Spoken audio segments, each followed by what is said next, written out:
महाभारत में वैसे तो कई बड़े युद्ध हुए, लेकिन एक ऐसा द्वंद्व था जो आज भी दिलों में बसा हुआ है।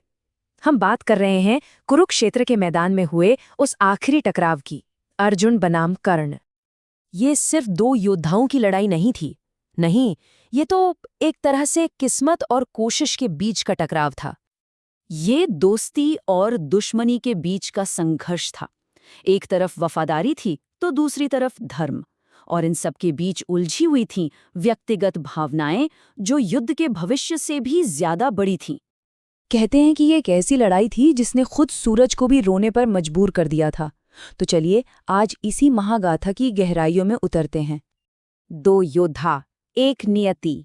देखिए, इस लड़ाई को ठीक से समझने के लिए हमें पहले इन दो किरदारों को समझना होगा। ये वो दो योद्धा थे जिनकी जिंदगी की डोर एक दूसरे से और किस्मत से कुछ इस तरह बंधी थी कि उनका आमने सामने आना तय था।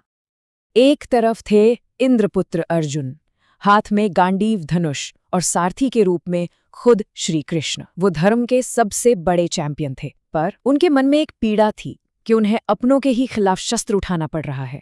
और दूसरी तरफ सूर्यपुत्र कर्ण, जिनके पास विजय धनुष था और जो दुर्योधन की दोस्ती के कर्ज में डूबे हुए थे। दुर्योधन ने उन्हें वो सम्मान दिया था जो दुनिया ने उनसे हमेशा छीना, और कर्ण के लिए यही दोस्ती, यही निष्ठा ही उनका धर्म बन गई। और कर्ण की कहानी, वो तो त्रासदी और महानता का एक अजीब संगम है। सोचिए, जन्म हुआ कुंती के पुत्र के रूप में, वो भी दिव्य कवच और कुंडल के साथ, लेकिन समाज के डर से मां ने उन्हें गंगा की लहरों में बहा दिया। पले बढ़े एक सारथी के घर और जिंदगी भर सूतपुत्र होने का ताना सुना। हर मोड़ पर अपमान मिला। इसके बावजूद उनकी दानवीरता देखिए, उन्होंने अपने प्राणों की रक्षा करने वाला वो दिव्य कवच भी इंद्र को दान में दे दिया। अब सीधे चलते हैं युद्ध के 17वें दिन, वो दिन जब ये दोनों महायोद्धा आखिरकार आमने सामने आए। और ये सिर्फ बाणों का युद्ध नहीं था, नहीं, ये था दिव्य अस्त्रों का महायुद्ध। अस्त्र यानी वो विनाशकारी हथियार जिन्हें मंत्रों की शक्ति से बुलाया जाता था और जिनमें खुद देवताओं की ऊर्जा होती थी। तो कर्ण ने युद्ध का पहला बड़ा दांव खेला। उन्होंने अपने तरकश से निकाला नागास्त्र। ये कोई मामूली तीर नहीं था, इसके भीतर एक जिंदा जहरीला सर्प छिपा था। नागास्त्र का मतलब है एक ऐसा दिव्य सर्प अस्त्र जो अपने लक्ष्य का पीछा करता है, उसे खोजता है और उसका अंत करके ही लौटता है। इसका निशाना चूक ही नहीं सकता था। लेकिन अर्जुन के सारथी कौन थे? स्वयं भगवान कृष्ण।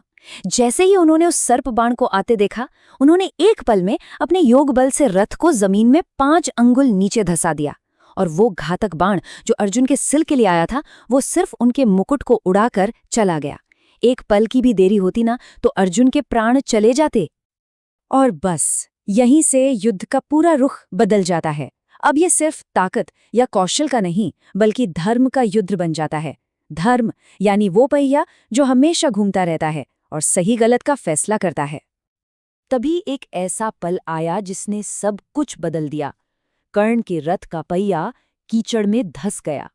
कहते हैं कि ये धरती माँ थी जिन्होंने उसे पकड़ लिया था। परशुराम का श्राप सच हो रहा था। कर्ण असहाय थे, उनका रथ बीच मैदान में फंस चुका था। उस लाचारी की हालत में कर्ण ने धर्म की दुहाई दी। वो चिल्लाए, अर्जुन रुको, युद्ध का धर्म कहता है कि निहत्थे पर वार नहीं करते। जब तक मैं अपना पहिया निकाल रहा हूं तुम मुझ पर बाण नहीं चला सकते।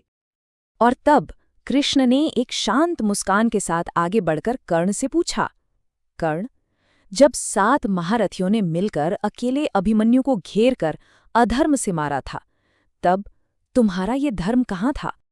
कृष्ण यहीं नहीं रुके। उनकी आवाज में गुस्सा नहीं था, सिर्फ सच्चाई की धार थी। उन्होंने आगे पूछा, और जब भरी सभा में द्रौपदी का चीरहरण हो रहा था और वो मदद के लिए पुकार रही थी, तब तुम्हारा धर्म कहाँ सो रहा था कर्ण? और फिर उन्होंने आखिरी सवाल किया, और आज जब तुम्हारे ही कर्मों का फल तुम्हारे सामने आया है, तो तुम्हें धर्म याद आ रहा है? कृष्ण के इन सवालों ने कर्ण के हर तर्क को काट दिया। वो चुप थे, निशब्द। उनके पास कोई जवाब ही नहीं था। और अब हम पहुंचते हैं उस द्वंद्व के अंतिम, सबसे दुखद क्षण की ओर, जिसका फैसला कृष्ण के एक आदेश से होना था। कृष्ण ने अर्जुन की ओर देखा और कहा, पार्थ, संकोच मत करो। इसने जो बोया है उसे वही काटना होगा। अर्जुन के हाथ कांप रहे थे। सामने एक निहत्था योद्धा था, लेकिन कृष्ण की आज्ञा ही धर्म थी। भारी मन से हिचकिचाते हुए अर्जुन ने अंजलिका अस्त्र अपने गांडीव पर चढ़ाया और चला दिया।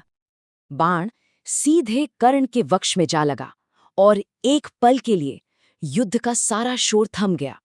कुरुक्षेत्र के मैदान पर एक गहरा भारी सन्नाटा छा गया और उसी सन्नाटे को चीरती हुई कुंती युद्ध के मैदान में पहुंची। उन्होंने कर्ण के सिर को अपनी गोद में रखा और रोते हुए पांडवों को वो सच बताया जिसने जैसे समय को ही रोक दिया। ये तुम्हारा बड़ा भाई था, मेरा सबसे बड़ा बेटा। कर्ण की मृत्यु एक अंत नहीं थी, बल्कि ये एक अमर कहानी की शुरुआत थी। चलिए देखते हैं कि इस महायुद्ध से हमें आखिर सीखने को क्या मिलता है। तो 3 बातें साफ हैं। पहली, असली जीत सिर्फ ताकत में नहीं बल्कि धर्म के रास्ते पर चलने में है। दूसरी, कर्ण को दुनिया की हर शक्ति मिली सिवाय अपनी माँ के आशीर्वाद के, और शायद वही एक कवच था जिसकी उन्हें सबसे ज्यादा जरूरत थी।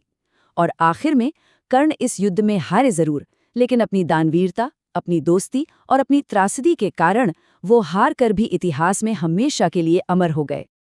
और ये पूरी कहानी हमें एक आखिरी सवाल पर लाकर छोड़ देती है, जो सदियों से पूछा जा रहा है, कर्ण या अर्जुन, इन दोनों में से महान योद्धा कौन था? शायद इस सवाल का जवाब युद्ध के मैदान में नहीं बल्कि हर किसी के अपने अपने विवेक में है।